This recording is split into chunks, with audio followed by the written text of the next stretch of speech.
اعوذ باللہ من الشیطان الرجیم بسم اللہ الرحمن الرحیم الحمد للہ رب العالمین والصلاة والسلام علی سید الانبیاء والمرسلین وعلی اہل بیتہ الطیبین الطاہرین وصحبہ المنتجبین۔ قرآن مجید کے 30ویں اور آخری جز میں گزشتہ درس میں ہم نے سورۃ الہمزہ تک تمام کر لیا تھا۔ آج کے درس کا آغاز ہم سورۃ الفیل سے کریں گے۔ پہلے اس سورہ مبارکہ کی تلاوت اور اس کے بعد ترجمہ اور مختصر وضاحت۔ اعوذ باللہ من الشیطان الرجیم بسم اللہ الرحمن الرحیم۔ ألم تر كيف فعل ربك بأصحاب الفيل ألم يجعل كيدهم في تضليل وأرسل عليهم طيرا أبابيل ترميهم بحجارة من سجيل فجعلهم كعصف مأكول۔ سورۃ الفیل کا ترجمہ اور مختصر وضاحت۔ بنام خدائے رحمان رحیم۔ آیت نمبر 1۔ أَلَمْ تَرَ كَيْفَ فَعَلَ رَبُّكَ بِأَصْحَابِ الْفِيلِ، کیا تو نے نہیں دیکھا کہ کیسا کام کیا آپ کے رب نے ہاتھی والوں کے ساتھ۔ أَلَمْ تَرَ یاد رکھیے دو معانی میں استعمال ہوتا ہے۔ یہ بعض اوقات اس طرح اس شکل میں آتا ہے أَلَمْ تَرَ، اور بعض اوقات اس شکل میں آتا ہے أَرَأَيْتَ، جیسے کہ ابھی سورہ ماعون میں آگے آئے گا أَرَأَيْتَ الَّذِي يُكَذِّبُ بِالدِّينِ۔ دونوں کا معنی جو ہے وہ تھوڑے بہت فرق کے ساتھ بنیادی طور پر دو معانی میں یہ لفظ استعمال ہوتے ہیں۔ ایک دفعہ ہے اس سے مراد ہے رؤیت۔ رؤیت کا معنی کیا ہوتا ہے کہ آنکھ سے کسی چیز کو دیکھنا، لیکن بعض اوقات یہ رؤیت کا معنی عقل کی آنکھ سے، بصیرت کی آنکھ سے کسی چیز کو دیکھنے میں بھی استعمال ہوتا ہے۔ مثال کے طور پر محبت کے جذبے کو کہاں دیکھا جا سکتا ہے؟ آنکھ سے دیکھا جا سکتا ہے۔ جس کے اندر محبت ہے اس کی حرکات، ہم اس کی حرکات کو دیکھ سکتے ہیں، لیکن خود محبت کہاں سے دیکھی جاتی ہے؟ وہ اندر کی آنکھ سے نظر آتی ہے۔ اس کا باہر کوئی وجود نہیں ہے کہ کسی چیز پر ہم ہاتھ رکھ کے کہیں یہ محبت ہے یا یہ نفرت ہے، اندر ہوتی ہے۔ تو بعض چیزیں ہیں کہ جو اندر کی آنکھ سے ہی ان کو انسان دیکھ سکتا ہے۔ اسی طرح یاد رکھیے، یہ جب ہم کہتے ہیں بات مجھے سمجھ میں آ گئی ہے، یہ جو بات سمجھ میں آئی ہے وہ کہیں باہر موجود ہوتی ہے کہ اس کو انسان لمس کر سکے، اشارہ کر سکے یہ وہ بات ہے جو مجھے سمجھ میں، یہ میری سمجھ ہے، ایسا نہیں ہوتا، وہ اندر ہوتی ہے انسان کے۔ تو اس معنی میں بھی رؤیت استعمال ہوتا ہے۔ کیا مطلب؟ کبھی تو معنی یہ ہوگا کہ کیا آپ نے آنکھوں سے دیکھا ہے، اور کبھی یہ معنی ہوگا کیا آپ نے غور کیا ہے۔ یہ غور کرنا بھی، اس کے لیے بھی رؤیت کا لفظ استعمال عربی زبان میں ہوتا ہے۔ جس آیت میں استعمال ہو وہاں سے انسان اندازہ کر سکتا ہے کہ اس سے مراد ظاہری آنکھ سے دیکھنا ہے یا اس سے مراد غور کرنا ہے۔ اور یاد رکھیے اردو میں بھی ہم جب کسی سے بات کر رہے ہوتے ہیں تو کبھی ہم کہتے ہیں یار غور تو کرو، اور کبھی کہتے ہیں یار دیکھو تو صحیح۔ یہ دیکھو تو صحیح سے مراد یہ نہیں ہوتا کہ آنکھ سے دیکھو، بلکہ ذرا مزید غور کرو، شاید کوئی گنجائش ہماری بات کی تمہارے پاس نکل آئے۔ بس یہ دیکھنا یعنی رؤیت دونوں معنوں میں عربی میں بھی استعمال ہوتا ہے اور ہم اردو زبان میں بھی استعمال کرتے ہیں۔ کیا آپ نے نہیں دیکھا کہ آپ کے رب نے ہاتھی والوں کے ساتھ کیا کیا؟ یہ ہاتھی والے کون تھے؟ یمن سے آئے تھے۔ آپ کو معلوم ہے کہ یہ جو مکہ کا علاقہ تھا، یہاں پر کبھی بھی کوئی عربوں کی بڑی حکومت، طاقتور حکومت یہ نہیں رہی، اس لیے کہ یہ بالکل صحرا کا علاقہ تھا، اور ایسا نہیں تھا جہاں پہ کوئی بڑے شہر آباد ہو سکیں اور کوئی جذابیت، کوئی اٹریکشن ہو بادشاہوں کے لیے کہ یہاں پر آ کر اپنے محلات بنائیں اور یہاں پہ آ کے رہے، نہیں تھا ایسا۔ وہ علاقہ کہ جہاں عربوں کی حکومتیں بنا کرتی تھی زیادہ تر بنی ہیں، وہ علاقہ یمن کا علاقہ ہے، سرسبز و شاداب۔ تو وہاں پر وہاں کا حاکم ابرہہ کہ جو اس نے اپنا ایک عبادت خانہ تیار کرایا، بڑا عظیم الشان اس نے عمارت بنائی، اور لوگوں سے یہ چاہا کہ بجائے بیت اللہ جانے کے، بجائے مکہ جانے کے، اس گھر کی زیارت اور وہاں پر عبادت کے لیے اکٹھے ہوں۔ لیکن اللہ تبارک و تعالی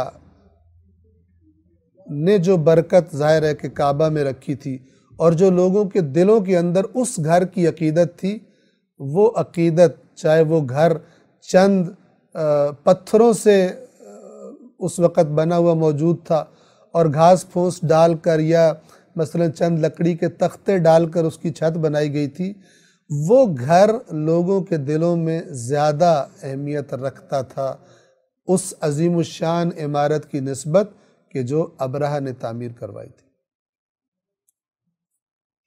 آپ دیکھیے کہ وہ تحریکیں جو انبیاء نے شروع کی، حالانکہ انبیاء کے پاس دنیاوی شان و شوکت سوائے استثنائی چند شخصیات کے، باقی دنیاوی طور پر انبیاء جو تھے وہ بہت ہی یعنی کوئی مالدار شخصیات نہیں ہوتے تھے۔ ان کی شروع کی ہوئی تحریکیں، ان کے اثرات دیکھیے کب تک باقی رہتے ہیں، اور بڑے بڑے بادشاہوں کی شروع کی ہوئی تحریکیں اب ہسٹری میں تو ہیں لیکن ان کے اثرات کوئی نہیں ہے، لیکن نبیوں کے ماننے والے آج بھی ہیں۔ آپ انبیاء کی تحریکوں کی زندگی دیکھیے، اور غیر انبیاء بادشاہوں اور جناب فلان شخصیات، ان کے کوئی فلسفہ پیش کرتا ہے، تھوڑے عرصے کے بعد کوئی اور آتا ہے اس کے فلسفے کو مثلا رد کرتا ہے، ختم ہو جاتا ہے، اور اس کے معتقدین بھی، اس کے فالو کرنے والے بھی ختم ہو جاتے ہیں۔ اللہ تبارک و تعالی، آپ حج کو لے لیں، جب اللہ تعالیٰ نے حضرت ابراہیم کو حکم دیا حج کے لیے اعلان کر دو، لوگوں میں آپ کے پاس آئیں گے، اس زمانے سے لے کے آج تک یعنی لوگوں نے دین میں بھی تعریف کر دی اس زمانے میں، تب بھی حج پہ آنا نہیں چھوڑا، اور پھر رسول اللہ کے ذریعے اللہ نے دوبارہ اس تحریک کو احیا کر دی۔ تو دین ایک ایسی چیز ہے چونکہ اس کے پیچھے اللہ تبارک و تعالی ہوتا ہے۔ دینی چیزوں کی انسان کے اندر جو عقیدت اور ہیبت بیٹھتی ہے، وہ دنیا دار لوگ اپنی چیزوں اور اپنے پروجیکٹس کے بارے میں پیدا نہیں کر سکتے۔ تو بہرحال اب یہ حسد کی آگ میں جلنا شروع ہوا، اور اس نے کسی بات کو بہانہ بنا کر لشکر تیار کیا، اور اس لشکر میں اس نے ہاتھی بھی ساتھ رکھے، اور ارادہ یہ تھا کہ یہ وہاں جا کر بیت اللہ کو نعوذ باللہ مسمار کر دے گا، اس عمارت کو خراب کر دے گا۔ اب جب وہ عمارت ہی نہیں رہے گی تو اس کی عقیدت بھی ختم ہو جائے گی، اور لوگ میرے پاس پھر جو میں نے عبادت گاہ بنائی ہے، معبد بنایا ہے، اس میں آیا کریں گے۔ تو یہ ہاتھیوں کا لشکر لے کر چلا، اور جب مکہ کے قریب پہنچا، جو لوگ حج پر اللہ تبارک و تعالیٰ نے جنہیں توفیق دیے جانتے ہیں کہ جب مزدلفہ سے منی میں داخل ہونے لگتے ہیں تو وہاں پر ایک علاقہ آتا ہے تھوڑا سا، اسے کہتے ہیں وادی محصر۔ یہ وہ جگہ ہے جہاں پر ابرہہ کا لشکر عذاب کا شکار ہوا تھا۔ تو جب یہاں پر پہنچا، بالآخر اس کا ارادہ تھا خانہ کعبہ پر حملہ کرنے کا۔ جب اس حملے کی نیت سے وہ یہاں سے آگے بڑھنے لگا تو اللہ تبارک و تعالیٰ کے حکم سے بہت سارے پرندے مختلف گروہوں کی جھنڈ در جھنڈ، جھنڈوں کی شکل میں وہ پرندے آئے، اور انہوں نے کنکریاں برسائی اس لشکر پر۔ کہاں ہاتھی اور کہاں اتنے طاقتور لشکر والے لوگ، اور کہاں معمولی پرندے، اور کہاں ان کے پنجوں میں اور ان کی چونچوں میں جو پتھر موجود تھے وہ انہوں نے ان پر برسائے۔ اور یہ طاقتور لشکر جب وہ عذاب کی کیفیت، پرندوں کی کاروائی، جب اللہ کے اس لشکر کی کاروائی جب تمام ہوئی تو ان کی حالت کیسی ہوئی پڑی تھی، جیسے جانور بھوسے کو چبا کر پھینک دے، چبایا ہوا، کھایا ہوا بھوسا، اس کی بھوسے کی اپنی بھی کوئی طاقت نہیں ہوتی، بڑا کوئی حیثیت نہیں ہوتی، لیکن اس کو بھی جب چبا دیا جائے تو اس کی حالت کیسی ہو جاتی ہے۔ اس حالت میں یہ طاقتور لشکر اللہ تبارک و تعالیٰ نے پہنچا دیا۔ اس سورہ مبارکہ میں رسول اللہ کو تسلی دی جا رہی ہے۔ یہ مکی سورہ ہے، ابتدائی نازل ہونے والی صورتوں میں ہے، جب تحریک اسلام ابھی بڑے اپنے کمزوری کے ایام گزار رہی ہے، حامی بہت کم ہیں، دشمن بہت زیادہ ہیں اور بہت طاقتور ہیں۔ تو رسول اللہ اللہ تعالیٰ اپنے نبی سے کیا کہہ کر تسلی دے رہا ہے کہ یہ کچھ ہی عرصہ پہلے اسی مکہ پر ایک لشکر حملہ آور ہوا تھا، جس کو دیکھ کر یہی مکہ والے، اے رسول، یہی قوم جو آپ کو دھمکیاں دے رہے ہیں اور بڑے دعوے کر رہے ہیں اور آپ پر ایمان لانے والوں کو تکلیفیں دے رہے ہیں، وہ جو لشکر آیا تھا کعبے پر حملہ کرنے کے لیے، اس کی ہیبت دیکھ کے ڈر کے یہ پہاڑوں پہ چڑھ گئے تھے۔ مکہ والے ابرہہ کے لشکر کی ہیبت سے مقابلہ کرنے کی تو ان میں جرات نہیں تھی، چھوڑ کر اپنے گھر چھوڑ کر پہاڑوں پر اوپر چلے گئے تھے کہ کہیں ابرہہ کے لشکر کے حملے کی زد میں نہ آ جائے۔ تو اللہ اپنے نبی سے فرما رہا ہے وہ اتنا طاقتور لشکر جس سے یہ ڈر گئے تھے، اس لشکر کے ساتھ اے رسول آپ کے رب نے کیا کیا تھا؟ وہ رب آپ کا حامی ہے۔ یہ رسول اللہ کو تسلی بھی دی جا رہی ہے اور مکہ والوں کو، مخالفین کو خبردار بھی کیا جا رہا ہے۔ أَلَمْ تَرَ كَيْفَ فَعَلَ رَبُّكَ بِأَصْحَابِ الْفِيلِ، کیا آپ نے نہیں دیکھا کہ آپ کے رب نے ہاتھی والوں کے ساتھ کیا کیا؟ یہ واقعہ مشہور تھا، کوئی بہت عرصہ نہیں ہوا تھا اس واقعے کو گزرے ہوئے۔ أَلَمْ يَجْعَلْ كَيْدَهُمْ فِي تَضْلِيلٍ، آیت نمبر 2، کیا اس نے ان کی چال کو یعنی نشانے سے ہٹا نہیں دیا؟ تضلیل کا معنی ہوتا ہے جو سیدھا راستہ ہے اس سے ہٹا دینا، یعنی انہوں نے چال جو چلی تھی اس سے جو مقصد لینا چاہتے تھے، اس مقصد سے اس چال کو ناکام نہیں کر دیا، نہیں پہنچ سکے اس مقصد تک۔ اور کیسے ناکام کیا؟ کوئی بہت بڑا اہتمام کرنا پڑا اللہ کو، کوئی بہت بڑی مخلوقات بھیجنی پڑی، ہاتھیوں کے مقابلے پہ ہاتھی بھیجنے پڑے اللہ کو؟ نہیں۔ أَلَمْ يَجْعَلْ كَيْدَهُمْ فِي تَضْلِيلٍ، کیا اس نے ان کی چال کو بے مقصد، بے نتیجہ نہیں بنا دیا؟ 3، کیسے بنایا؟ وَأَرْسَلَ عَلَيْهِمْ طَيْرًا أَبَابِيلَ، اور ان پر دستے دستے یا جھنڈ در جھنڈ پرندے بھیجے۔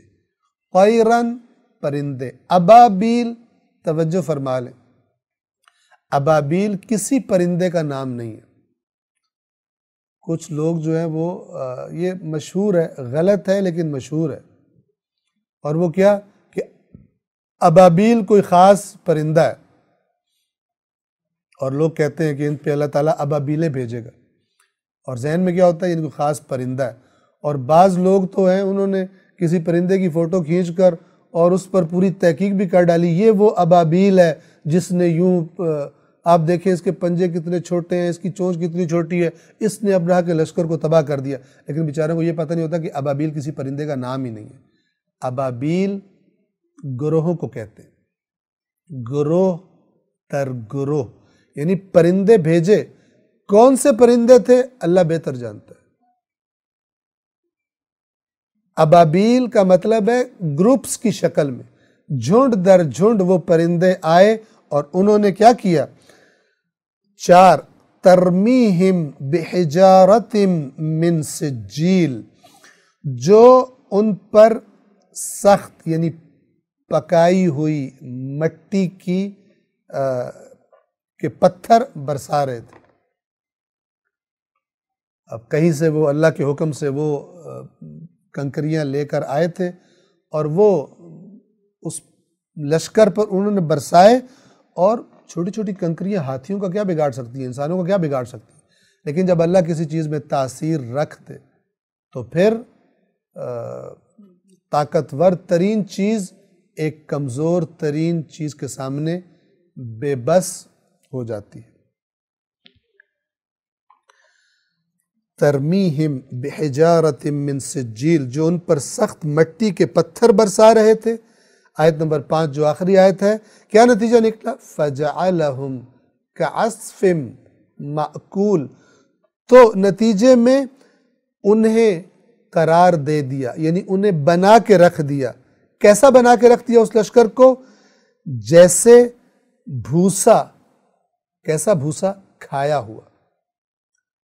آپ نے دیکھا ہوگا جانور جب بھوسا کھاتے ہیں تو وہ اپنے منہ میں اس کی جگالی کرتے ہیں، چباتے رہتے تو انسان تصور کر سکتا ہے کہ اس چبائے جانے کے بعد اس بھوسے کی حالت کیا ہوتی ہے۔ کہاں وہ طاقتور لشکر جس کو دیکھ کر مکے والے پہاڑوں پہ چڑھ گئے تھے ڈر کے، اور کہاں معمولی پرندوں اور معمولی کنکریوں کے ذریعے ان کو کھایا ہوا بھوسا بنا کے رکھ دیا۔ اے رسول، آپ کا رب آپ کا پشت پناہ ہے، وہ آپ کی تحریک کا آپ کا محافظ ہے۔ آپ کو تسلی اور مکے والوں کو ہوشیار کیا جا رہا ہے کہ خبردار ہو جاؤ، جس رب کعبہ نے ہلاک کر دیا تھا ابرہہ کے لشکر کو، یہ اس کا رسول ہے۔ اس رب کے مقابلے میں تمہاری کوئی حیثیت نہیں ہے، لہٰذا اپنے حرکات سے، اپنی مخالفتوں سے باز آ جاؤ۔ سورۃ الفیل کے بعد سورۃ قریش۔ قریش وہ قبیلہ ہے کہ جس قبیلے کے اندر رسول اللہ صلی اللہ علیہ وآلہ وسلم پیدا ہوئے تھے۔ بہت ساری شاخیں تھی اس قبیلے کی، اور یہ قریش بھی رسول اللہ کے اجداد میں سے ایک جد کا لقب تھا کہ اسی کے نام سے پھر قریش مشہور ہو گئے تھے۔ سورۃ القریش کی پہلے ہم تلاوت کریں گے اور اس کے بعد ترجمہ اور مختصر وضاحت آپ کی خدمت میں عرض کریں گے۔ اعوذ باللہ من الشیطان الرجیم، بسم اللہ الرحمن الرحیم۔ لإيلاف قريش إيلافهم رحلة الشتاء والصيف فليعبدوا رب هذا البيت الذي أطعمهم من جوع وآمنهم من خوف۔ سورۃ القریش کا ترجمہ اور مختصر وضاحت۔ بنام خدائے الرحمن الرحیم۔ آیت نمبر 1، لإیلاف قریش، قریش کو مانوس رکھنے کی خاطر۔ 2، ایلافہم رحلۃ الشتاء والصیف، انہیں جاڑے یعنی سردیوں اور گرمی کے سفروں سے مانوس رکھنے کی خاطر۔ اللہ تبارک و تعالی مکے والوں کی جو مخالفت تھی، رسول اللہ کی تحریک کی مخالفت، اس کے جواب میں کئی طریقوں سے انہیں خبردار بھی کرتا ہے اللہ تعالیٰ، اور ان کو اپنے احسانات بھی یاد دلاتا ہے۔ مکہ کی کیفیت کیا تھی؟ اگر آپ خانہ کعبہ کو نکال دیں مکہ میں سے تو کوئی مکہ نہ جاتا۔ سخت ترین پہاڑی چٹانیں، پانی کی قلت، درختوں اور سبزے وغیرہ کا نہ اگنا، یہ صورتحال ہے۔ جو لوگ حج کی سعادت یا عمرے کی سعادت حاصل کر چکے ہیں، آپ اب تو خیر مکہ کیا سے کیا بن گیا ظاہری طور پر بھی، لیکن اگر آپ مکے کے پہاڑوں کو دیکھیں، مکے کی اپنی زمین کو دیکھیں تو آپ کو اندازہ لگانا بڑا آسان ہے کہ یہ علاقہ کس قسم کا علاقہ تھا۔ جب آپ مکہ سے مدینہ نکلتے ہیں سفر کے لیے تو پھر آس پاس کے جب آپ ماحول کو دیکھتے ہیں آپ اندازہ کر سکتے ہیں، زمین کو جب دیکھتے ہیں کہ کیسی سرزمین ہے۔ اس علاقے میں اس کعبہ کی برکت سے قریش کو کیا کیا فوائد حاصل تھے؟ نمبر 1 تو اس کعبہ کی زیارت کرنے کے لیے دور دور سے لوگ آیا کرتے تھے، اور جب وہ آتے تھے تو اپنے ساتھ اپنے اپنے علاقوں کا سامان، تجارتی سامان، غذا کا سامان، بہت کچھ وہ لایا کرتے تھے، تو خود بخود یہ سامان مکہ میں پہنچتا رہتا تھا، اور مکہ ایک تجارتی شہر میں تبدیل ہو گیا ہوا تھا۔ اسی کعبہ کی برکت سے. آج بھی ایسا ہی ہے. توجہ فرمائیں. اس کے بعد اس کعبہ کے احترام کی وجہ سے قریش کا احترام تھا لوگوں میں، کیونکہ قریش متولی سمجھے جاتے تھے خانہ کعبہ کے مسجد الحرام کے، تو ایک خاص قسم کا احترام مختلف علاقے کے لوگ ان کا کیا کرتے تھے. اور قریش جب اپنے تجارتی قافلے، یہ 2 سفر کیا کرتے تھے، ایک سفر ان کا سردیوں میں ہوتا تھا اور ایک سفر ان کا گرمیوں میں ہوتا تھا، اور یہ دونوں تجارتی سفر ہوتے تھے. ان دونوں سفروں میں ایسے علاقوں سے گزرتے تھے جہاں پر چور ڈاکو وغیرہ لوگ ہوا کرتے تھے، لیکن کعبے کے احترام اور کعبے کی ہیبت کی وجہ سے، اور یہ چونکہ کعبے سے منسوب تھے، متولی تھے، ان کے احترام میں لوگ انہیں کچھ بھی نہیں کہتے تھے، حتیٰ کہ ان کے قافلے چوروں اور ڈاکوؤں سے بھی محفوظ رہا کرتے تھے. پھر اگر کسی علاقے سے گزر رہے ہیں اور وہاں کے لوگ اپنے علاقے سے گزرنے کا کوئی مثلا ٹیکس وغیرہ یا کچھ لیتے، ان سے نہیں لیا کرتے تھے. تو اللہ ان سے کہہ رہے یہ جو تم جیسی زندگی گزار رہے ہو، جن اپنے علاقے کی، اپنی سرزمین کو دیکھو، اور جو کچھ تمہیں مل رہا ہے، اور یہ جو تجارتی سفر تم کرتے ہو اور بڑے آرام سے کر لیتے ہو، تمہیں کوئی وحشت نہیں ہوتی، اب تم اس سے مانوس ہو گئے ہو، ایک سفر سردیوں میں، ایک سفر گرمیوں میں کرتے ہو. یہ کس کی وجہ سے ہے؟ تمہارے اندر کوئی بہت بڑی صلاحیات ہیں کہ یہ قومیں تمہارا احترام کرتی ہیں؟ تم نے کوئی ان پر احسان کیے ہوئے کہ قومیں تمہارا احترام کرتی ہیں؟ اور جو دوسرے قافلوں کو امن و امان کی کیفیت حاصل نہیں ہے، وہ تمہیں حاصل ہوئی ہوئی ہے. یہ سب کچھ اس اللہ کے گھر کی وجہ سے ہے جو مکہ میں ہے.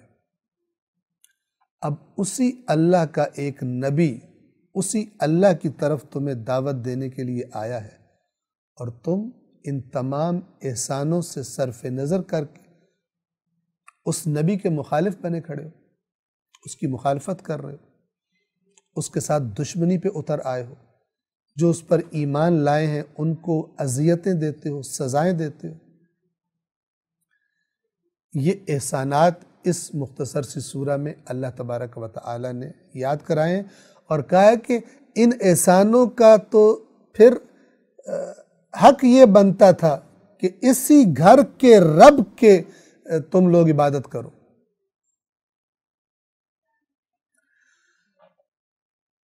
یہ معنی ہے آیت نمبر 1، قریش کو مانوس رکھنے کے لیے.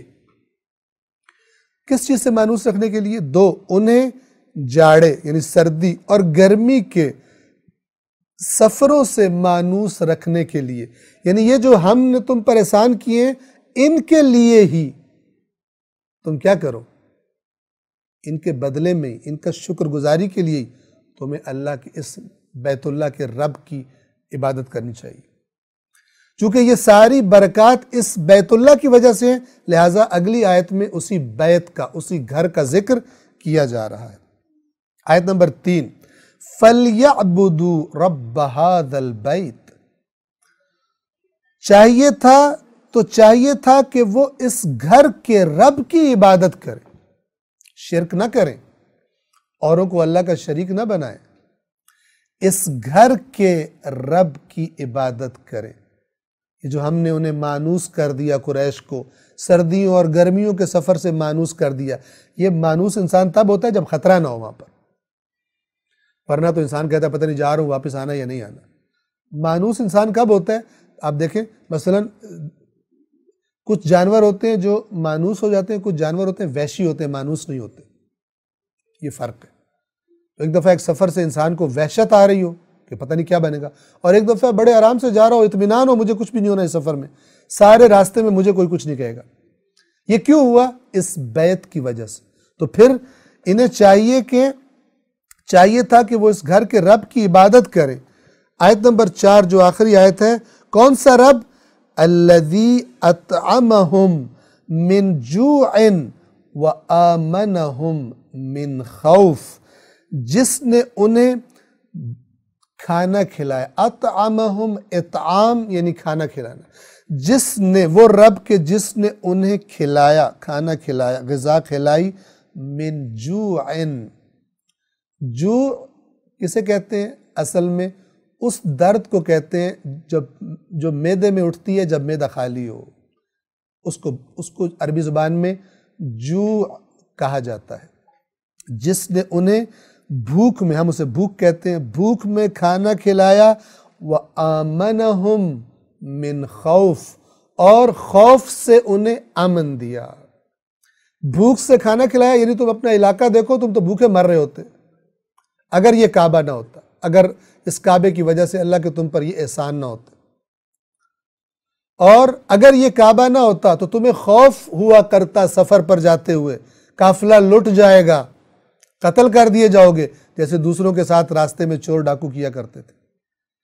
تو جو تمہیں کھلا رہا ہے بھوک میں، یعنی بھوک تو ہر ایک کو لگتی ہے، لیکن ان کے علاقے کو مد نظر رکھ کر کہا جا رہا ہے، جہاں پہ فصلیں نہیں اگتی مثال کے طور پر، جہاں پہ پھل وغیرہ دیگر نہیں اگتے، تو وہاں کے لوگ پھر زیادہ بھوک کا شکار ہوتے ہیں، قحط کا شکار ہوتے ہیں۔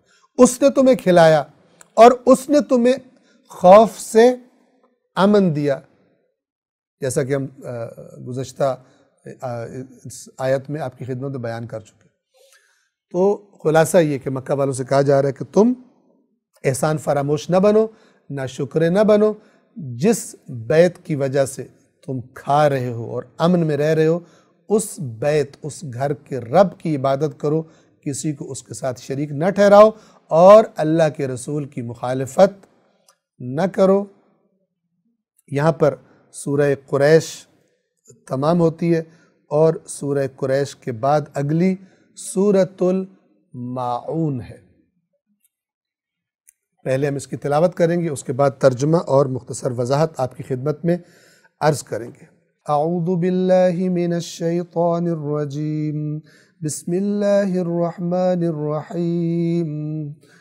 ارأیت الذی یکذب بالدین فذلک الذی یدعو الیتیم ولا يحض على طعام المسكين فويل للمصلين الذين هم عن صلاتهم ساهون الذين هم يراءون ويمنعون الماعون۔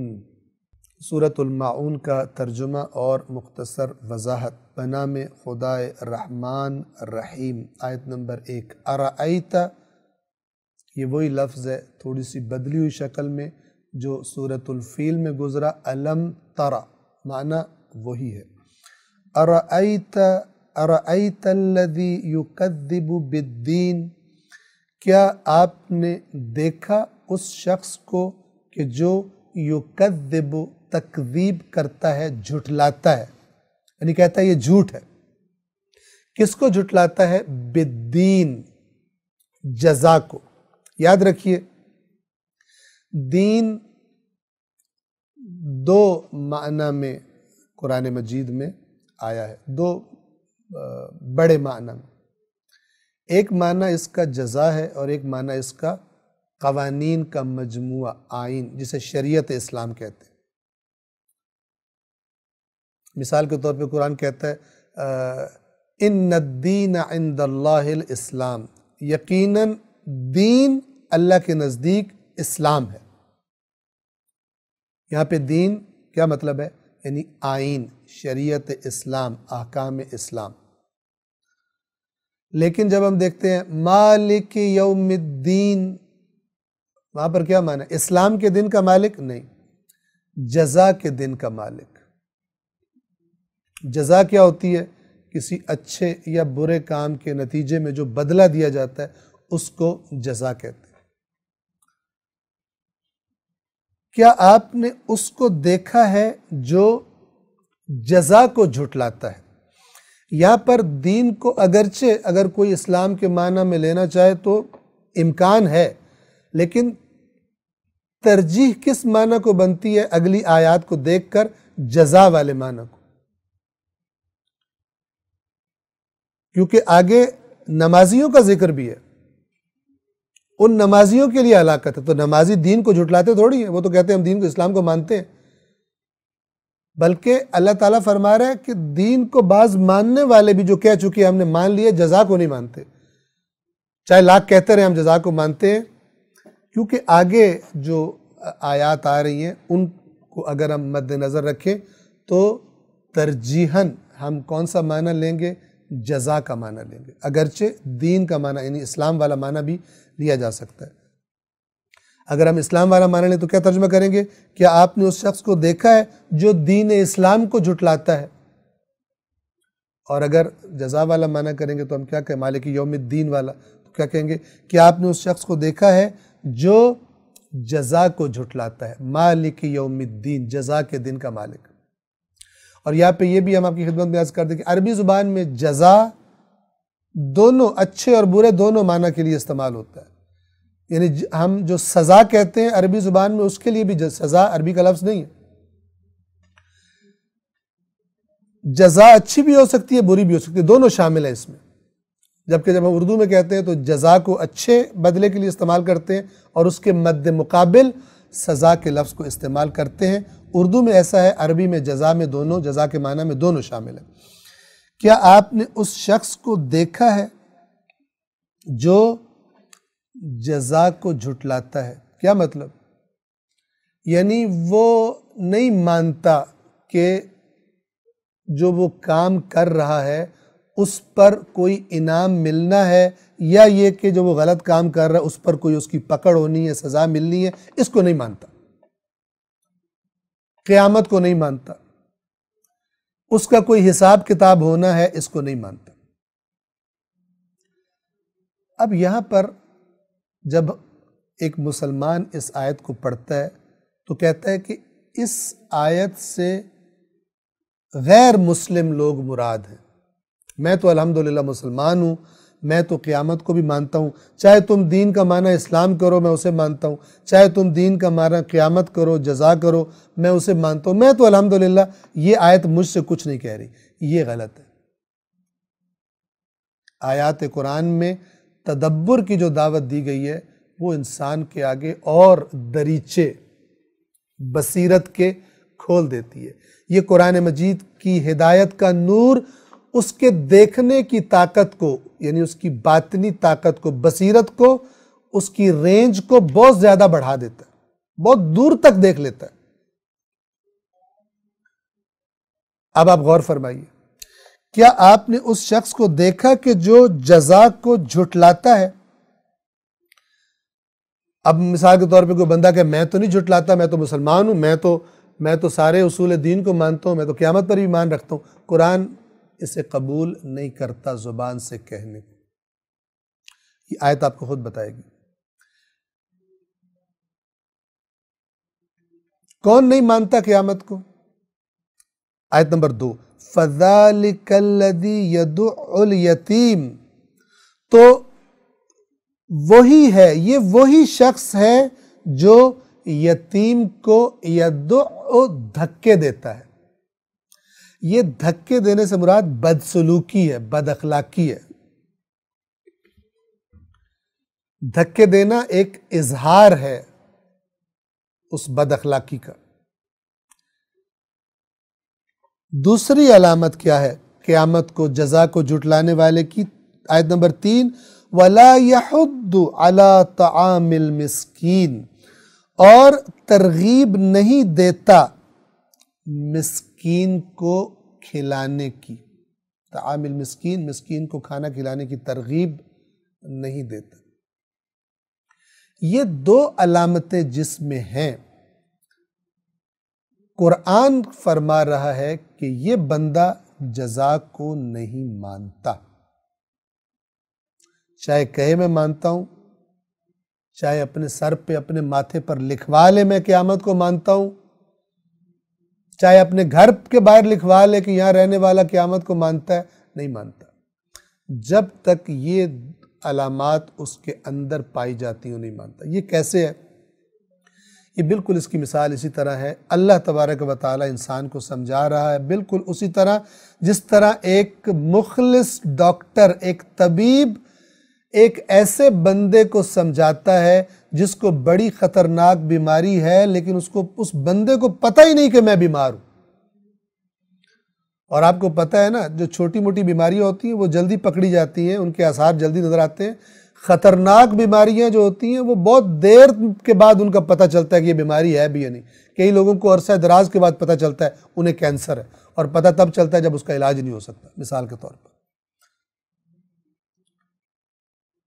روحانی بیماریاں بھی ایسی ہوتی ہیں.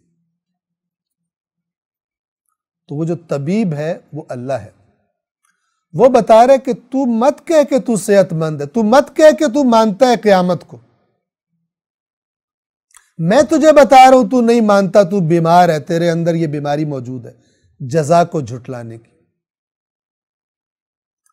اب آپ کسی ڈاکٹر کے پاس گئے، آپ اپنے آپ کو بالکل صحت مند سمجھ رہے تھے، اس نے آپ کو دیکھا، آپ کے ٹیسٹ کیے اور آپ سے کہا کہ آپ ایک بہت ہی مہلک بیماری میں مبتلا ہیں جو آپ کو ہلاک کر دے گی.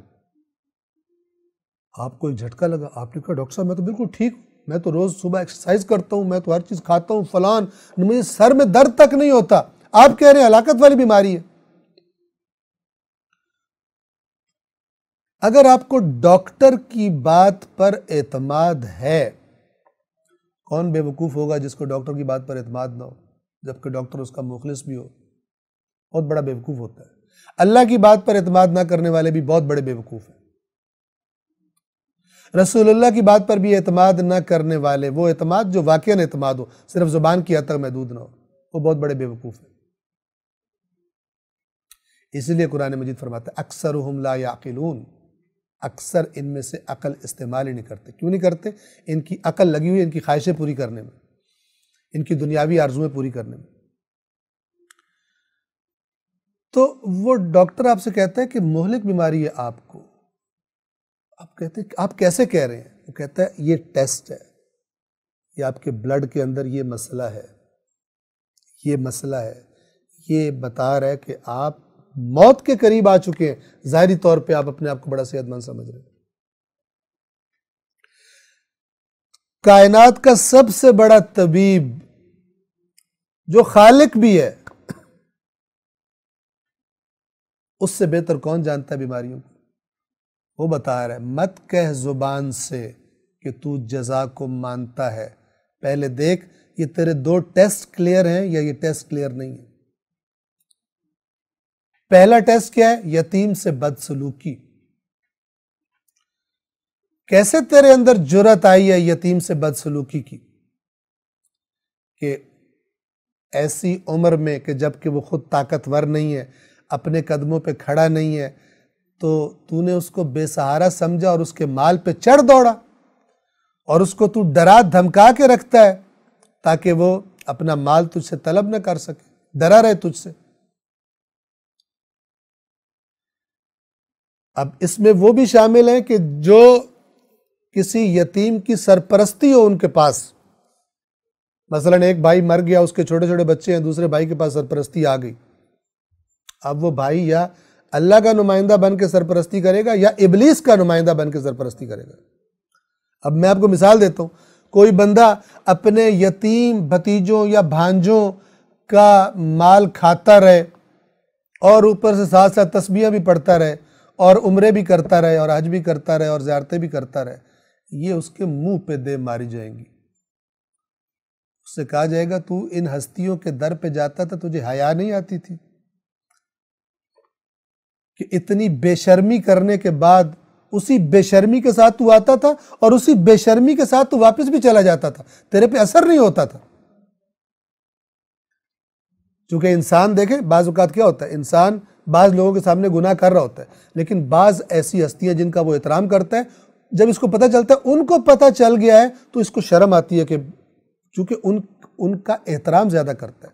لیکن ایسا شخص اتنا بے شرم ہے کہ یہ حرام خوری بھی کر رہا ہے، یتیم کا مال بھی کھا رہا ہے مثلا، یا دیگر گناہ، رشوت بھی کھا رہا ہے، اور وہ جو جن ہستیوں سے سب سے زیادہ حیا کرنی چاہیے ان کی زیارت کر کے آتا ہے، پھر بھی اس بے حیا پہ کوئی فرق نہیں پڑتا اور سمجھتا ہے میری بخشش ہو گئی ہے. ایسے شیطان ایسے بے ایمانوں کو دھوکہ دیتا ہے. ٹھیک ہے، تاکہ اپنی اسی سرکشی میں غلطہ رہیں، اور زیادہ نشہ ہو جائے ان کو ان بدماشیوں کا، کہ جب ان کو ساتھ ساتھ یہ بھی کہا جا رہا ہے کہ تمہاری تو بخشش ہوگی چونکہ تم نے یہ عبادت کر دی ہے، تم نے یہ چندہ دے دیا ہے، تم نے یہ صدقہ دے دیا ہے، تم نے یہ زیارت کر لی ہے، تم نے یہ عمرہ کر لی، تم نے یہ حج کر لی۔ میں اس درس قرآن میں بار بار اس بات کو ریپیٹ کرتا ہوں کیونکہ یہ کرپٹ لوگوں کو بہانے دے دیے گئے ہیں اپنی کرپشن کو جاری رکھنے کے۔ قرآن کا ایک فیصلہ ہے، انما یتقبل اللہ من المتقین، توجہ فرمائیے کہ اللہ صرف متقین سے قبول کرتا ہے۔ یتیم کا کھا کے تجھ سے قبول ہوگا زیارت؟ رشوت کھا کے حرام سے کیے ہوئے مال سے تیری زیارت قبول ہوگی؟ یا قرآن غلط ہے یا تو غلط ہے کہ تو غلط ہے، حرام خور غلط ہے، رشوت خور غلط ہے، قرآن حق ہے۔ اور جس بھی کسی نے کسی تقریر میں کسی کتاب میں تجھے یہ ڈھکوسلا دے دیا ہے کہ تو حرام بھی کھا پھر بھی تو بخشا ہوا ہے اور تیری عبادات قبول ہو رہی ہیں، بہت خطرناک بات ہے، یاد رکھیے گا۔ انما یتقبل اللہ من المتقین، اللہ صرف متقین سے قبول کرتا ہے، رشوت خور کی کیا قبول ہوگا؟ یتیم کا مال کھانے والے کا کیا قبول ہوگا جب تقوی ہی نہیں ہے؟ جو آیا حرام سے ہے مال، اس سے تو کون سا نیک کام کرے گا جو تیرا قبول ہوگا؟ دوائی کڑوی ہے، ذائقہ کڑوا ہے اس کا، لیکن دوا یہی ہے۔ یا اسی نشے میں پڑے رہیں ادھر ادھر سے ڈھکوسلے سن کر، اور یا پھر وہ سنے کہ یا پڑھیں خود جا کر کے قرآن کے اندر کیا لکھا ہوا۔ اللہ کہہ رہے نہیں مانتا تو قیامت کو، تو نے یتیم کو بے سہارا سمجھ لیا اور تو چڑھ دوڑا، یا یتیم تیرے معاشرے میں تھے اور تجھے ان کی پرواہ ہی کوئی نہیں، کوئی تیرے پاس آیا بھی تو نے اس کو دھکے ہی دیے۔ یا اگر انسان اس کا دائرہ ذرا بڑھائے سوچ سکتا ہے، تو نے یتیم کو دھکے کھانے کے لیے چھوڑ دیا، خود تیرے پاس نرم بستر، تیرے پاس سترنگے دسترخوان اور تیرے پاس طرح طرح کی سواریاں، اور تجھے پتہ ہے کہ یتیم موجود ہیں، اور ویسے تو بڑا علی علی کرتا تھا، اور علی نے تجھے وصیت کی تھی کہ یتیموں کو بھوکا نہ رہنے دینا میرے بعد، تمہارے ہوتے ہوئے یتیموں کے پیٹ خالی نہ رہیں، ان کے منہ خالی نہ رہ جائیں، اور تو کہتا ہے میں بڑا ماننے والا ہوں، میں بہت بڑا مومن ہوں، تو جھوٹ بولتا ہے، تو بہت بڑا فراڈ ہے۔ قرآن اور اہل بیت، قرآن اور مولا علی جدا ہی نہیں۔ تو پہلی علامت یتیموں کے بارے میں غلط رویہ اگر ہے، یہ لاکھ کہ میرے اصول دین اتنے ہیں تو میں یہ مانتا ہوں تو میں قیامت کو مانتا ہوں، جھوٹ بولتا ہے، قرآن نہیں مانتا اس کو۔ قرآن کہہ رہا ہے اگر تو نے دیکھنا ہے اس کو جو قیامت کو جھٹلاتا ہے تو اس کو دیکھ جو یتیم کے ساتھ برا سلوک کرتا ہے، یتیم کو دھکے دیتا ہے۔ دوسری علامت، وَلَا يَحُضُّ عَلَىٰ طَعَامِ الْمِسْكِينِ، يَحُضُّ اصل میں عربی زبان میں کہتے ہیں کسی جانور کو ہانکنا پیچھے سے کہ چلے، اور اسی سے ترغیب دینے کا معنی ہے۔ جب انسان کسی کو ترغیب دیتا ہے کہ آپ یہ کام کریں، یہ بہت اچھا کام ہے، بہت اجر ملے گا، آپ کو یہ کام کرنا چاہیے، یہ گویا اس کو ترغیب دی جا رہی ہے، تو یہ لفظ قرآن نے استعمال کیا۔ وَلَا يَحُضُّ، اور یہ ترغیب نہیں دیتا عَلَىٰ طَعَامِ الْمِسْكِينِ، مسکین کو کھلانے کے لیے۔ اب یاد رکھیے، مسکین کسے کہتے ہیں؟ جس کی آمدن اس کی ضروریات کو پورا نہیں کرتی، ضروریات زندگی کو۔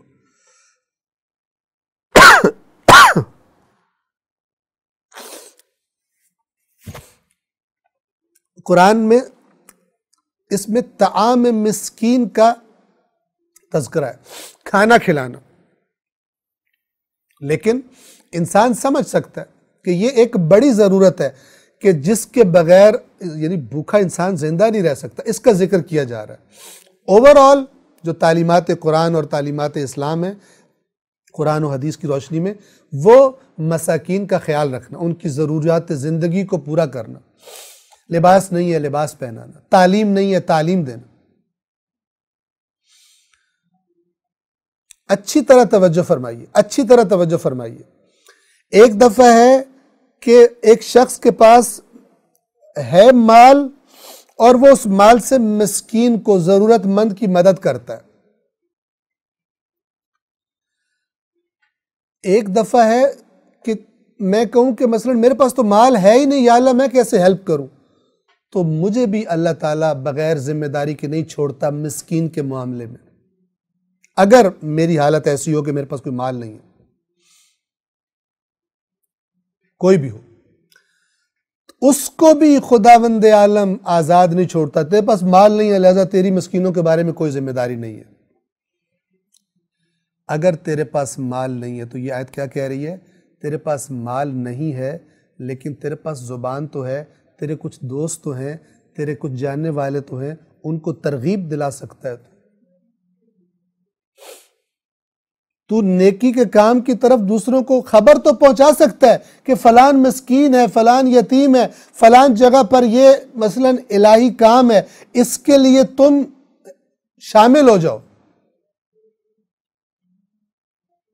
بہت سارے لوگ کہ جن کے پاس دنیا کا مال نہیں تھا اس لیے بڑے بڑے اجر میں شریک ہو جائیں گے، چونکہ خود تو نہیں تھا لیکن دوسروں کو بتایا، متوجہ کیا کرتے تھے، ترغیب دیا کرتے تھے، البتہ اپنی عزت نفس کو ملحوظ رکھتے ہوئے، ایسے انداز میں نہیں کہ انسان کی اپنی عزت نفس مجروح ہو جائے اور لوگ بدگمانی کریں کہ یہ شاید خود کو جس نے کھانا ہوتا ہے اس لیے ہر وقت یہ کہتا رہتا ہے، اچھے انداز میں، باعزت انداز میں، حکمت کے ساتھ، دانائی کے ساتھ۔ یہ دو علامتیں، پس ہم بات کو مختصر کریں، یہ دو علامتیں جس میں پائی جاتی ہیں یتیم اور مسکین کے بارے میں غلط رویہ۔ قرآن کہہ رہا ہے، اللہ جو طبیب ہے انسانوں کا سب سے بڑا، بتا رہا ہے کہ تو بیمار ہے اور بڑی مہلک بیماری میں مبتلا ہے، تو قیامت کو نہیں مانتا۔ اگر تجھے یہ پتا ہوتا کہ تو نے اپنے ان رویوں کا حساب دینا ہے اور جس کو حساب دینا ہے اس کو یہ رویے سخت ناپسند ہیں، تو بڑا الرٹ ہوتا، تو بڑا ہوشیار ہوتا، ان کاموں میں تو بڑا ایکٹیو ہوتا۔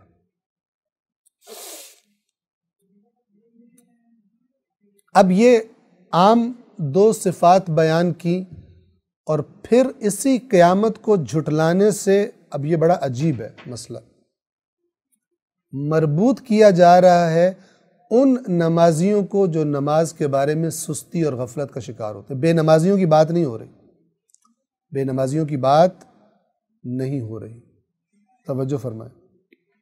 آیت نمبر 4، فَوَيْلٌ لِّلْمُصَلِّينَ، ویل کا معنی ہم نے سورہ حمزہ میں بیان کیا تھا۔ ایک تو اس میں یہ معنی ہوتا ہے جس کو کہا جا رہا ہوتا ہے ویل لک، تجھ پر ویل ہو، اسے کہا جا رہا ہوتا ہے کہ جو تو کام کر رہا ہے اس میں بربادی ہے، اور دوسرا اسے کہا جا رہا ہوتا ہے کہ بڑی حسرت ہے کاش تو یہ کام نہ کرتا۔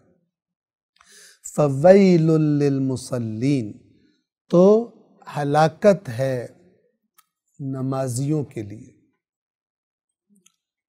یہاں پہ میں اشارہ کر دوں، بعض لوگ اللہ کی آیات کا مذاق اڑاتے ہیں۔ اب یہ جو نمازیوں کو ہلاکت کہا جا رہا ہے، آگے بتایا جا رہا ہے کون سے نمازی ہیں جن کے لیے ہلاکت ہے، لیکن کچھ لوگ اللہ کی آیات کو توڑ پھوڑ کر ان کا مذاق اڑاتے ہیں اور مثلاً کہتے ہیں کہ اللہ نے قرآن میں کہا ہوا نمازیوں کے لیے ہلاکت ہے، اور اللہ نے چرسیوں کے لیے تو نہیں کہا ہوا ہلاکت ہے۔ مثلاً ایک چرس پینے والا یا ایک بھنگ پینے والا کیا کہتا ہے؟ قرآن میں آیا نا فَوَيْلٌ لِّلْمُصَلِّينَ، نمازیوں کے لیے ہلاکت ہے۔ قرآن میں کہیں دکھا دو، لکھا ہو چرسیوں کے لیے ہلاکت ہے، بھنگیوں کے لیے ہلاکت ہے۔ اس قسم کے اللہ کی آیات کو توڑ پھوڑ کر مذاق اڑانے والے، بات کو اپنی جگہ سے ہٹا کر کسی اور جگہ فٹ کر کے اور لذت لینے والے اور طنز کرنے والے، یہ قرآن نے اس کی ان کی صفات بیان کی ہوئی۔ فَوَيْلٌ لِّلْمُصَلِّينَ، مصلین کہتے ہیں نمازیوں کو، تو ایسے نمازیوں کے لیے ہلاکت ہے۔ آیت نمبر 5، کون سے؟ الَّذِينَ هُمْ عَنْ صَلَاتِهِمْ سَاهُونَ، وہ کہ جو اپنی نماز کے بارے میں غافل رہتے ہیں۔ نہیں فرمایا فی صلاتہم ساہون، اپنی نماز میں، ایک نماز میں سہو ہوتا ہے، جیسے کسی سے مثال کے طور پہ تشہد رہ گیا یا تشہد کے لیے بیٹھنا تھا اٹھ کے کھڑا ہو گیا، جس کو نماز کے اندر سہو کہا جاتا ہے۔ اور یہاں پہ میں ایک بتا دوں، میں نے بہت سارے بعض اوقات پڑھے لکھے لوگوں کے منہ سے بھی یہ لفظ غلط سنا ہے، سین ہا اور واو، سین ہے اور واو، یہ لفظ ہے سہو، سہو، ٹھیک ہے؟ بعض لوگ اسے کیا بولتے ہیں؟ سہو، مجھے نماز میں سہو ہو جاتا ہے، تو یہ غلط ہے۔ اسی طرح بعض لوگ لغو کو بولتے ہیں لغو، لغو گفتگو کر رہا تھا، وہ لغو نہیں ہوتا، لغو ہوتا ہے، اور سہو نہیں ہوتا، سہو ہوتا ہے۔ تو بہت سارے لوگ بعض اوقات اچھے بھلے دنیاوی طور پہ پڑھے لکھے ہوتے ہیں، لیکن اس معاملے میں یعنی یہ اس غلطی کا شکار ہو جاتے ہیں، تو انشاءاللہ درستگی فرما لیں گے۔ فی صلاتہم، نماز کے اندر سہو ہونا، جیسا میں نے عرض کیا، اٹھ کے کھڑا ہونا تھا، بیٹھ گیا تشہد کے لیے، یا بیٹھنا تھا اس سے سہو ہو گیا، یہ نادانستہ ہوتا ہے، عمدی اور جان بوجھ کر نہیں ہوتا۔ یہ ہے عن صلاتہم ساہون۔ یہ سہو کا لفظ جب عن کے ساتھ ہوتا ہے تو یہ معنی دیتا ہے سستی اور غفلت کا، یعنی انسان کو پتہ ہے لیکن سستی کر رہا ہے، ڈھیلے پن کا مظاہرہ کر رہا ہے، غفلت کر رہا ہے، دیر سے نماز پڑھ رہا ہے، اتنی دیر کی، مثال کے طور پہ صبح اٹھا جی، الارم بجا، اس نے پھر چپ کرایا، پھر تھوڑی دیر میں بجا، پھر چپ کرایا، یہاں تک کہ نماز ہی قضا ہو گئی، مثال کے طور پر۔ سستی اور غفلت کی وجہ سے، وہ ارادہ نہیں تھا لیکن گویا کہ ارادہ تھا، سستی کی وجہ سے بار بار نمازیں رہ جاتی ہیں، دوسرے کاموں کو اہم سمجھتا ہے، نمازوں کو پس پش ڈالی رکھتا ہے، لیٹ کرتا ہے، تو اس سے بھی جب سہو کا لفظ، یہ ساہون چونکہ سہو سے بنا ہے، ساہون یعنی سہو کا شکار لوگ، سہو کرنے والے، یہ جب عن کے ساتھ آتا ہے تو غفلت اور سستی مراد ہوتی ہے۔ بس آپ دیکھیے کہ قرآن مجید فرما رہا ہے کہ ان کے لیے ہلاکت ہے۔ اب اس ہلاکت سے کیا مراد ہے؟ اگر اور کچھ مراد نہ ہو تو کم از کم یہ مراد ہے کہ وہ دیکھیں گے اگر یہ نمازیں جو ہم نے ڈھیلی ڈھالی پڑھی تھی، اگر ہم نے ان پر توجہ دی ہوتی، ان نمازوں کو صحیح تھوڑی محنت کی ہوتی، اہمیت دی ہوتی، تو یہ نمازیں کہاں پہنچا سکتی تھی۔ جیسے ہم نے سورہ قاریہ میں عرض کیا کہ نماز ایک عمل صالح ہے، اس کا وزن ہلکا بھی ہو سکتا ہے، اس کا وزن بھارا بھی ہو سکتا ہے۔ شرط یہ ہے کہ کس طرح نماز پڑھی ہے آپ نے، کس توجہ کے ساتھ، سر وقت پڑھی ہے یا لیٹ پڑھی ہے، معانی کی طرف توجہ رکھی ہے یا اللہ سے کیا کہہ رہے ہیں آپ، پتہ آپ نے رکھا ہے یا پتہ نہیں رکھا، تو بہت ساری چیزیں اس میں شامل ہیں۔ ہر طرح کی غفلت کو آپ لے آئیں، وہ اس ساہون میں شامل ہے۔ انسان قیامت کے دن پچھتائے گا کہ کاش میں نے یہ ٹوٹی پھوٹی نمازیں نہ پڑھی ہوتی۔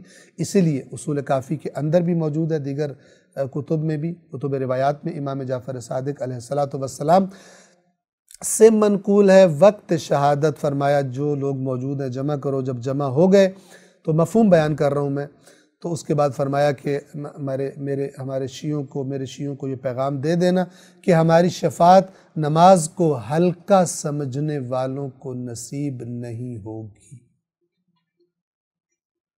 یہ بھی تو باتیں بتانی چاہیے، نعرے لگوانے والوں کو، مزے کی باتیں کرنے والوں کو یہ بھی بتانا چاہیے، ورنہ خیانت ہے، ورنہ فراڈ ہے، اور دنیا کے ہر فراڈ سے بڑا فراڈ ہے یہ، چونکہ ہم عرض کیا کرتے ہیں کہ دنیا میں اگر فراڈ ہو گیا، آپ کی ساری جمع پونجی لٹ گئی، کتنا عرصہ آپ کو دنیا میں رہنا ہے، گزر جائے گا، لیکن جس نے آپ کی آخرت لوٹ لی، غلط بات بتا کے، آدھا سچ بتا کر، قیامت کے دن آپ کو کتنا غصہ آئے گا اس پر۔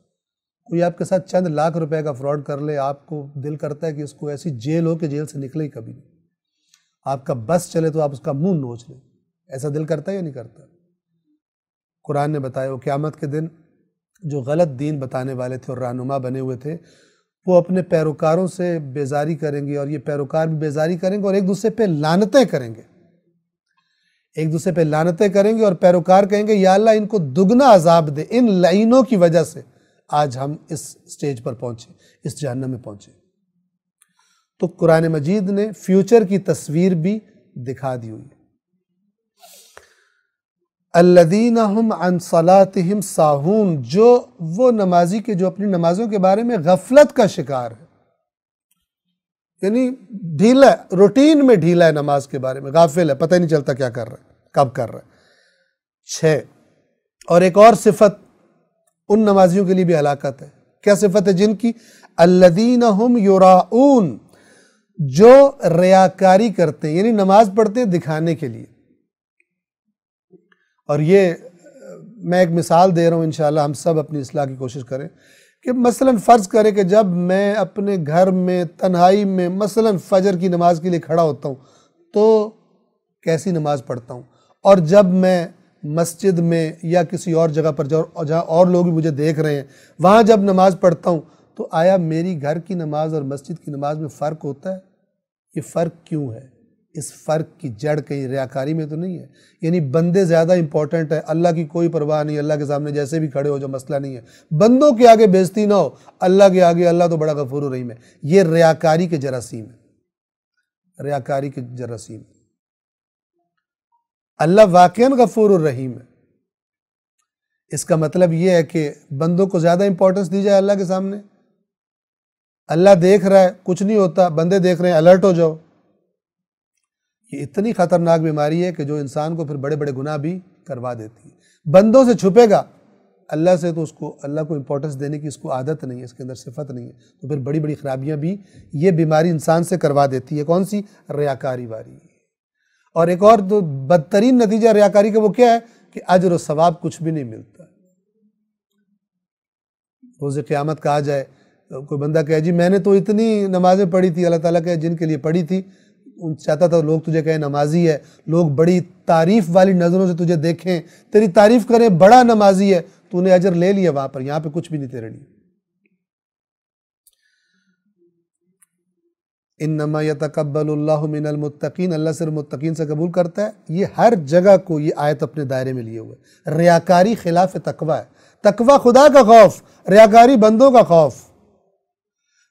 تقوی اللہ کا لحاظ، ریاکاری بندوں کا لحاظ، بندے مجھے دیکھیں، بندے یوں نہ کہیں، بندے وہ نہ کہیں۔ الذین ہم یراؤن، جو ریاکاری کرتے ہیں۔ ساتویں اور آخری آیت، وَيَمْنَعُونَ الْمَاعُونَ، اور عام استعمال کی معمولی چیزیں بھی نہیں دیتے لوگوں کو۔ یمنعون منع کر دینا، روک دینا۔ الماعون یاد رکھیے، میم عین اور نون، وہ پانی جو جاری ہو اور سب کے لیے کھلا ہو اسے مائن معین کہتے ہیں، قرآن میں بھی یہ لفظ آیا ہے۔ اسی سے معون ہے، یعنی وہ چیزیں کہ جو کسی کو منع نہیں کرنا چاہیے ان کے استعمال سے، معمولی ہوتی ہیں۔ مثال کے طور پر ایسے بعض لوگ خسیس بن جاتے ہیں، ایسے مال کے عاشق بن جاتے ہیں کہ معمولی ترین چیز بھی کسی کو دیتے ہوئے جان نکلتی ہوگی۔ مثال کے طور پہ جیب میں پین ہے، تو کسی نے کہا یہ آپ پین دیں گے مجھے تھوڑا سا لکھنا ہے، اس کی جان نکلتی، میں کیوں دوں پین اس کو؟ معمولی سی چیز بھی دینے سے، یہ عام استعمال کی روٹین کی چیزیں آپ کا دل نہیں بھی کر رہا، یہ روٹین کے استعمال کی چیز ہے، لوگوں کی روٹین کی ضروریات میں ہے۔ اگر آپ کے پاس ہے، قرآن آپ سے کہتا ہے کہ آپ لوگوں کی ہیلپ کریں اس سے، ورنہ اس کا ایک لنک ہے کہ آپ قیامت پر صحیح یقین نہیں رکھتے، ایمان نہیں رکھتے۔ کیوں؟ اگر قیامت پر ایمان ہوتا تو پھر تو آپ اللہ سے گائیڈنس لیتے۔ اللہ کہہ رہا ہے 2 لوگوں کی ہیلپ کرو، میں تمہیں بہت زیادہ اجر دوں گا، تو تم کیوں روک کے بیٹھے؟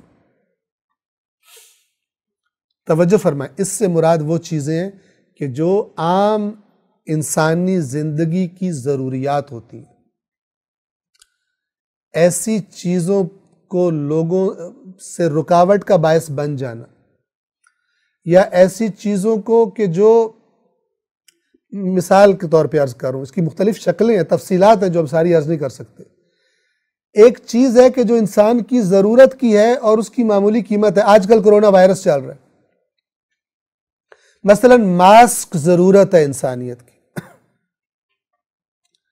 ماسک ضرورت ہے لوگوں کی، ماسک پہننا ہے۔ کچھ دوائیاں ضرورت ہیں لوگوں کی۔ اب کچھ بے ایمان، اور اب اس آیت کو آپ دیکھیں کہ کیا تو نے اس کو دیکھا جو قیامت کو نہیں مانتا؟ یہ یمنعون الماعون والا یہ طبقہ بھی ہے۔ کاش کہ قرآنی دین معاشرے میں اتر آئے، بجائے ڈھکوسلوں کے اور آرزوؤں میں جنت میں پہنچنے کے، بغیر اللہ کے آئین پر چلے ہوئے۔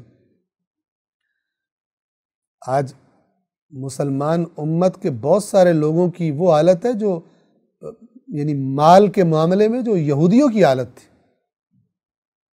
مال کی حرص اور حرام طریقے سے مال کھانا۔ اب یہاں پہ آج مثلا مثال کے طور پہ ماسک ضرورت ہے عام اس بیماری میں کہ لوگوں کو استعمال کرنا ہے۔ یہ بے ایمان کیا کر رہا ہے؟ یہ ماسک کو شارٹ کرتا ہے تاکہ مہنگا کر کے بیچے. ماسک کی مثال دے رہا ہوں، کوئی بھی چیز، وہ تمام چیزیں جو انسانوں کی زندگی کی روٹین میں ضرورت ہیں ان کو بازار میں شارٹ کر دینا اور اس کے بعد قیمت بڑھا کے بیچنا، یہ وہی ہے جو قیامت کو نہیں مانتے. یہ وہی ہے جو یمنعون الماعون ہے، یہ وہی ہے جن کے لیے ویل ہے اللہ کی طرف سے. چاہے جتنے مرضی اس حرام کے ماسک بیچ کر اور حرام سے مہنگی دوائیاں بیچ کر اور ہسپتالوں میں ایکسٹرا آرڈنری بل لے کر ڈکار مار کے اس کے بعد حج کر کے آ جاؤ، اللہ تعالیٰ یہ حج تمہارے منہ پہ مارے گا. تمہارے اندر اسلام کا ہونا ہی مشکوک ہے.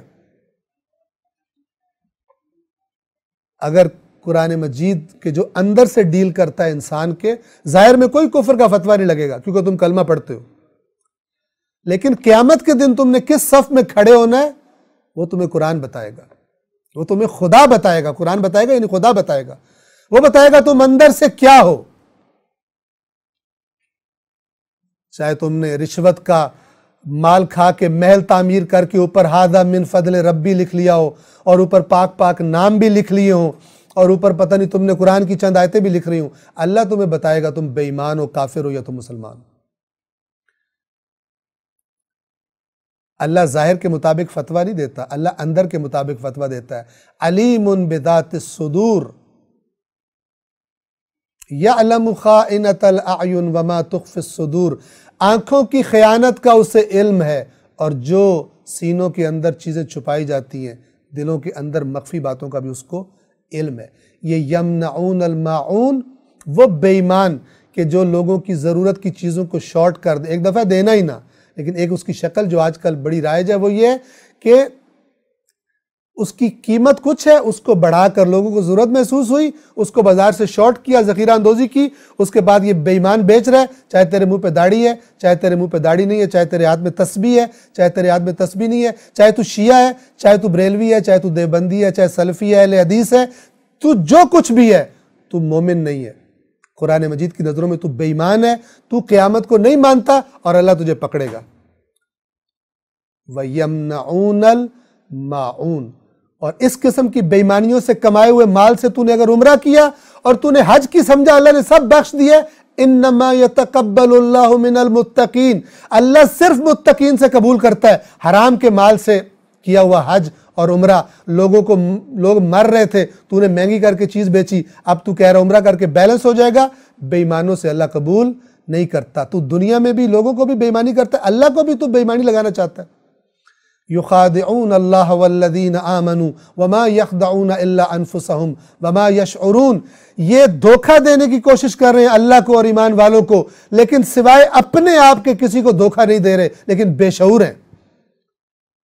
بے شعور ہوتا ہے دنیا پرست، بے شعور ہوتا ہے خدا کی بات نہ ماننے والا چیٹر، بے شعور ہوتا ہے. وما یشعرون، انہیں شعور نہیں ہے کہ یہ اللہ کو دھوکہ نہیں دے سکتے، اپنے آپ کو دھوکہ دے رہے ہیں، اپنے لیے جہنم کو تیار کر رہے ہیں. سورۃ الماعون یہاں پر تمام ہوتی ہے. انشاءاللہ آئندہ درس میں اگلی سورہ کو ہم بیان کریں گے. والسلام علیکم ورحمۃ اللہ وبرکاتہ.